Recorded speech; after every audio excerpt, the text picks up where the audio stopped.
Welcome to Kenton's videos. Enjoy the video.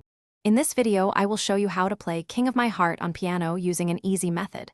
Start by familiarizing yourself with the four core chords for King of My Heart: G major, D major, E minor, and C major.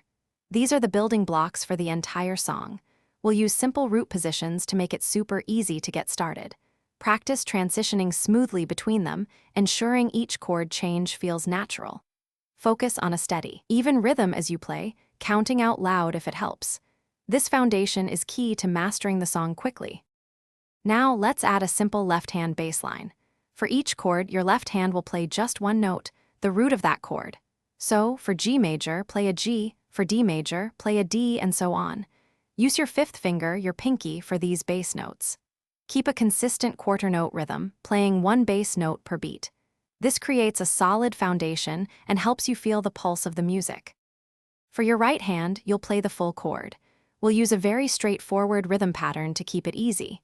Think of a simple down-up motion, hitting the chord on the downbeats and upbeats. This creates a gentle, flowing feel. Keep your wrist relaxed and flexible.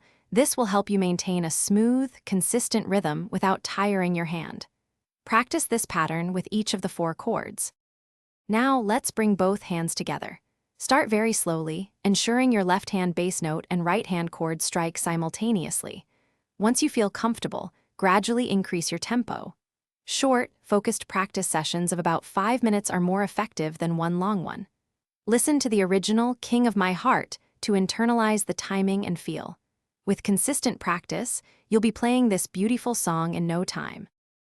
Thanks for watching. Consider subscribing if we helped you.